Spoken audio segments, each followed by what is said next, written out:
Bismillahirrahmanirrahim. This is our third lecture of environmental sciences, and in this lecture we will discuss about lithosphere and its sub part. Mainly our earth comprises of the following part: geosphere, lithosphere, crust, mesosphere, mantle, core, asthenosphere, tectonic plates. इस lecture में हम देखेंगे कि हमने lithosphere के कितने parts हैं और उसको कितने कंपोनेंट्स में डिवाइड किया जाता है। तो अगर हम लिथोस्फीयर की कंपोनेंट की बात करें तो इसके 4 मेजर कंपोनेंट्स हैं: क्रस्ट, मेंटल, आउटर कोर और inner core. The word litho mean rocks and sphere mean earth. So अगर हम डेफिनेशन की बात करें तो लिथोस्फीयर में हम डिस्कस करते हैं rocky part of the earth. Earth का जो रॉकी पार्ट होता है ना, उसको हम डिस्कस कर रहे होते हैं। जैसे कि हम जानते हैं कि हमारी अर्थ 2 पार्ट्स पर मुश्तमिल है, जिसमें से 71% वाटर है और 29% लैंड है, और हमारी अर्थ का जो टोटल रेडियस है वो बनता है 6378.1 kilometre. The rocky part of the earth, which is made up of brittle crust and top part of the upper mantle, is lithosphere. अब लिथोस्फीयर को देखा जाए तो जो हमारी अर्थ का जो अपर पार्ट है यानी क्रस्ट और upper part of the mantle, जिसको हम एस्थेनोस्फीयर भी कहते हैं, ये मिलकर लिथोस्फीयर बनाते हैं। The lithosphere is the coolest and the most rigid part of the earth. Coolest इस लिहाज से कि यहाँ का टेम्परेचर हमारे रहने के लिए मोतदल है यानी मेंटेन है। The lithosphere is a solid including the brittle upper portion of the mantle and the crust। और lithosphere की जो अगर हम फिजिकल करेक्टरिस्टिक्स की बात करें तो ये सॉलिड फॉर्म में पाया जाता है। It is bounded by the atmosphere above. अब लिथोस्फेयर के ऊपर जो है वो एटमॉस्फेयर है, and asthenosphere another part of the upper mantle below, और इसके जो नीचे है वो हमारे पास एस्थेनोस्फेयर है। तो ये इन दोनों के दरमियान बाउंड हुआ होता है। जो लिथोस्फेयर होता है ना, एटमॉस्फेयर और एस्थेनोस्फेयर के दरमियान में बाउंड हुआ होता है। अब इस डायग्राम में देखें तो ऊपर वाला हिस्सा जो क्रस्ट है और एस्थेनोस्फेयर जो कि मेंटल का अपर पार्ट बनता है, ये दोनों मिलके बनाते हैं लिथोस्फेयर। मेंटल के बाद कोर आ जाता है। कोर को भी आप फर्दर डिवाइड करते हैं आउटर कोर में और इनर कोर में। सबसे पहले हम बात करते हैं क्रस्ट की, जो कि सबसे अपर पार्ट है हमारी अर्थ का। तो ये इट इज़ 40 किलोमीटर डीप। इसकी जो डेप्थ है वो 40 किलोमीटर है, और इसमें जो कंपोजिशन है वो एल्यूमिनो सिलिकेट की होती है। यहाँ का प्रेशर 1 से 1000 atm होता है और टेम्परेचर मैक्सिमम 870 डिग्री सेंटीग्रेड होता है। और यहाँ पे 3 किस्म की रॉक्स पाई जाती हैं: igneous rocks, sedimentary and metamorphic, जिनको हम आगे डिस्कस करेंगे। और हमारा सेकंड पार्ट है मेंटल। मेंटल की डेप्थ है 2900 किलोमीटर, और यहाँ पे कंपोजिशन चेंज हो जाती है। इसमें सिलिकॉन, मैग्नीशियम, आयरन और सिलिकेट्स पाए जाते हैं। यहाँ का प्रेशर भी इंक्रीज़ हो जाता है, 10⁻³ से 10⁻⁶ तक चला जाता है। और जैसे जैसे हम ज़मीन के अंदर जाते रहते हैं तो टेम्परेचर भी इंक्रीज़ करता है। जैसे कि मेंटल का टेम्परेचर है 3700 डिग्री सेंटीग्रेड। नेक्स्ट हमारे पास आ जाता है कोर। कोर की डेप्थ 5100 किलोमीटर है, और यहाँ पे कंपोजिशन में निकल और आयरन पाए जाते हैं। प्रेशर यहाँ पर और इंक्रीज़ हो जाता है 10⁻⁶ से 10⁻⁷ atm, और यहाँ का टेम्परेचर बहुत ज़्यादा होता है as compare to mantle and crust. It is 4000 to 7000 degree centigrade. Next हम देखते हैं रॉक्स क्या होती हैं, जो कि हमारी क्रस्ट में पाई जाती हैं। हमारी क्रस्ट में 3 टाइप्स ऑफ रॉक्स हैं, जो कि हमने पहले पढ़ा था कि इग्नियस रॉक्स, मेटामॉर्फिक रॉक्स और सेडिमेंट्री रॉक्स। रॉक्स की अगर डेफिनेशन को देखा जाए तो it is a natural substance composed of solid crystal of different minerals that have been fuse together into a solid lump. जब डिफरेंट टाइप के mineral एक जगह पे इकट्ठे हो जाते हैं और इनके साथ ऑर्गेनिक मैटर भी मिक्स हो जाता है, तो वो मिलकर रॉक्स बना देते हैं, एक सॉलिड लंप बना देते हैं, जिसको हम रॉक्स कहते हैं। It can be said as non water part of crust, और इसको हम non water part of crust भी कह सकते हैं। सबसे फर्स्ट हमारे पास है इग्नियस रॉक्स। इग्नियस का मतलब होता है फेरी। फेरी फायर से निकला है यानी आग। As it is formed when magma cool off. जब मैग्मा ठंडा होता है तब ये जो रॉक्स बनती हैं उनको हम इग्नियस रॉक्स कहते हैं। They are volcanic and form from the molten material. They include not only lava spewed from volcanoes but also rock like granite which are formed by magma that solidify under the ground. अब इसमें दो तरह की type rocks होती हैं। एक तो वो होती हैं जब मैग्मा फट कर ज़मीन से बाहर आ जाता है, उस वक्त जो रॉक्स बनती हैं उनको भी हम इग्नियस रॉक्स कहते हैं। लेकिन कुछ रॉक्स होती हैं जो कि ज़मीन के अंदर ही ठंडी हो जाती हैं। वो हमारे पास एक प्रोसेस होता है कन्वेक्शन, जिसकी मदद से जो हमारे पास कूलिंग है वो ट्रांसफ़र हो रही होती है डाउन द अर्थ। तो उसकी वजह से जो magma under the ground cool off हो जाता है, उसकी वजह से जो रॉक्स बनती हैं उनको भी हम इग्नियस रॉक्स कहते हैं। और इस रॉक्स की खासियत ये है कि इसमें फॉसिल्स नहीं होते, ये बिल्कुल क्लियर रॉक्स होती हैं। Igneous rocks are of two types, intrusive igneous rocks and extrusive igneous rocks.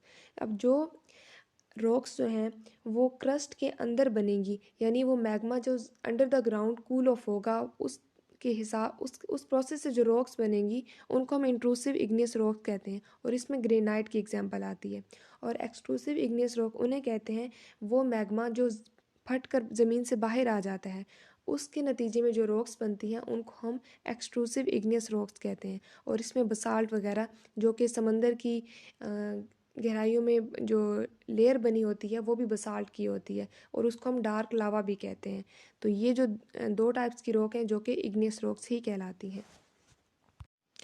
Second type of rock है हमारे पास सेडिमेंट्री रॉक्स। सेडिमेंट्री का मतलब होता है लेयर्स, यानी तहें। Due to weathering mountain and rocks erosion start. Weathering की वजह से माउंटेन और रॉक्स की इरोजन शुरू हो जाती है, जिसकी वजह से जो पार्टिकल्स होते हैं, पार्टिकल्स ऑफ रॉक्स हैं, वो पानी की मदद से वाटर बॉडीज़ में चले जाते हैं और वहाँ जाके सेटल डाउन हो जाते हैं और एक लेयर बना देते हैं, और इस लेयर को हम सेडिमेंट्री रॉक कहते हैं। और इस पूरे प्रोसेस को हम सेडिमेंटेशन बोलते हैं। और जैसे जैसे टाइम गुजरता जाता है नई लेयर्स बनती रहती हैं, और लेयर ऑफ लेयर्स रॉक्स जो है ना बन जाती हैं वहाँ पे।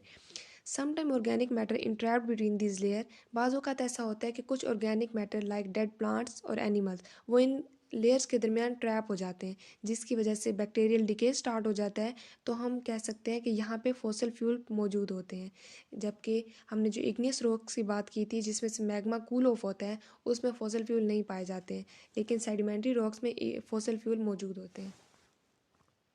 हमारे पास जो थर्ड और लास्ट टाइप है रॉक की वो है metamorphic rock. Meta mean change and morphic mean form. It is the least common type and transformed from the igneous rocks and sedimentary rocks under high pressure and temperature and take a new form called metamorphic rock.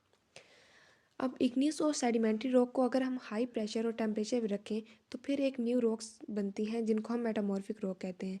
और वो heat में come from near by magma और hot water. ये magma या फिर hot water से जो heat आती है वो एज ए सोर्स होती है मेटामॉर्फिक रॉक का। It also come from subduction when tectonic force draw rocks deep beneath the earth surface. अब सबडक्शन एक ऐसा प्रोसेस होता है जिसमें हमारे पास जो टेक्टोनिक प्लेट्स हैं, जो ओशियानिक टेक्टोनिक प्लेट है वो स्लाइड कर जाती है कॉन्टिनेंटल टेक्टोनिक प्लेट में। अब टेक्टोनिक प्लेट्स क्या होती हैं इसको हम नेक्स्ट लेक्चर में डिस्कस करेंगे बहुत डिटेल के साथ। तो उसके रिजल्ट में जो हीट प्रोड्यूस होती है वो भी एज ए सोर्स काम कर रही होती है मेटामॉर्फिक रॉक के बनने में। अब इसकी एग्जांपल की बात की जाए तो हमारे पास जो मार्बल है वो मेटामॉर्फिक रॉक की एग्जांपल है। अब टाइप्स ऑफ लिथोस्फेयर देखें तो there are two types of lithosphere, oceanic lithosphere and continental lithosphere. सबसे पहले हम देख लेते हैं ओशियानिक लिथोस्फेयर। ओशियानिक लिथोस्फेयर नाम से ही शो हो रहा है कि हमारे पास जो ओशंस हैं, ओशंस के जो अपर पार्ट होगा उसको हम ओशियानिक लिथोस्फेयर कहते हैं। Oceanic crust is the upper most layer of the oceanic portion of the tectonic plates. अब ओशियानिक क्रस्ट जो है ये हमारे पास ओशन के पोर्शंस का सबसे जो ऊपर वाला हिस्सा होता है उसको हम ओशियानिक क्रस्ट बोलते हैं। It is composed of upper oceanic crust with pillow lavas. इसके अलावा जो लावास होते हैं वो भी इसी के इस पार्ट में आते हैं। डेप्थ की बात की जाए, थिकनेस की बात की जाए तो the oldest oceanic lithosphere is typically about 140 kilometre thick. इसकी जो थिकनेस होती है वो 140 किलोमीटर होती है। और टाइम टू टाइम ये जो थिकनेस है वो इंक्रीज होती जाती है by the process of conduction cooling which convert hot asthenosphere into lithosphere mantle and cause the oceanic lithosphere to become increasingly thick and dense with age. अब conducting cooling एक ऐसा प्रोसेस है जिसकी मदद से जो पानी की कूलिंग है वो ट्रांसफ़र होती है डाउन द अर्थ, जिसकी वजह से जो हॉट एस्थेनोस्फेयर है जो कि अपर पार्ट ऑफ द मेंटल है वो लिथोस्फेयर में कन्वर्ट हो जाता है, जिसकी वजह से जो हमारे पास लिथोस्फेयर है उसकी थिकनेस और डेंसिटी वो इंक्रीज़ हो जाती है। In fact, oceanic lithosphere is a thermal boundary layer for the convection in the mantle which is 80 kilometre thick.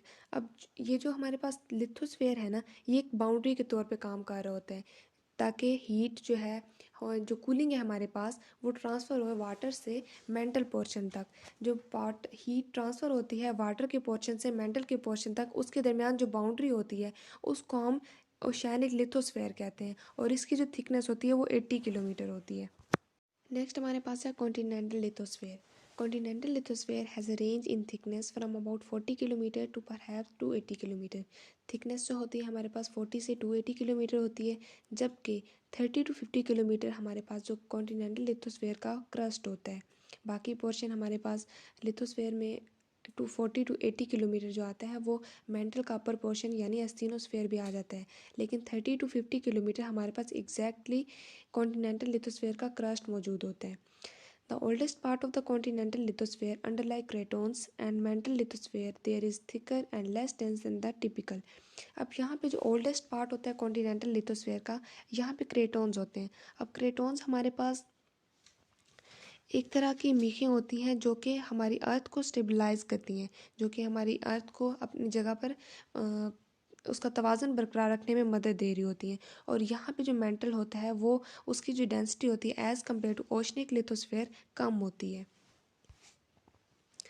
Next हम देखते हैं कि how lithosphere interact with other sphere, कि लिथोस्फेयर दूसरे स्फेयर्स के साथ कैसे इंटरेक्ट करते हैं। तो सबसे पहले हमारे पास कि enormous hard rocks of the lithosphere में be ground down to powder by the powerful movement of glaciers. अब बहुत सी रॉक्स होती हैं जिनके ऊपर प्रेशर डालते हैं ग्लेशियर्स। अब ग्लेशियर हमारे पास क्रायोस्फेयर की क्लास से ताल्लुक़ रखते हैं। तो यहाँ पे क्रायोस्फेयर और लिथोस्फेयर का रिलेशन हमें पता चल रहा है कि यहाँ पे प्रेशर डलता है ग्लेशियर्स की मदद से, और फिर जो हार्ड पार्ट ऑफ रॉक्स हैं वो फिर ब्रोक डाउन होने लग जाते हैं। सेकंड हमारे पास है वेदरिंग और इरोजन। अब वेदरिंग और इरोजन जो होती है वो विंड यानी एटमॉस्फेयर और रेन की वजह से हो रही होती है। अब रेन हमारे पास हाइड्रोस्फेयर है, तो हाइड्रोस्फेयर और एटमॉस्फेयर भी हमारे लिथोस्फेयर के साथ इंटरेक्ट कर रहे होते हैं in the process of weathering and erosion. And third one is the lithosphere also interact with the atmosphere, hydrosphere and cryosphere to influence temperature difference in on the earth। अब हम देखते हैं कि इन तीनों की इंट्रैक्शन की वजह से जो हमारे पास टेम्परेचर डिफरेंस आता है वो कैसे होता है। लाइक जो टाल माउंटेन्स होते हैं वहाँ पे टेम्परेचर कम होता है as compare to other valleys और हिली एरियाज़। और अगर हम प्रेशर की बात करें तो जो टाल माउंटेन्स हैं वहाँ पे प्रेशर भी कम होता है। तो ये तीनों बल्कि चारों स्फेयर्स जो आपस में इंटरेक्ट कर रहे होते हैं किसी न किसी सूरत में। Hope so you understand the topic. Thank you very much. अल्लाह हाफिज़।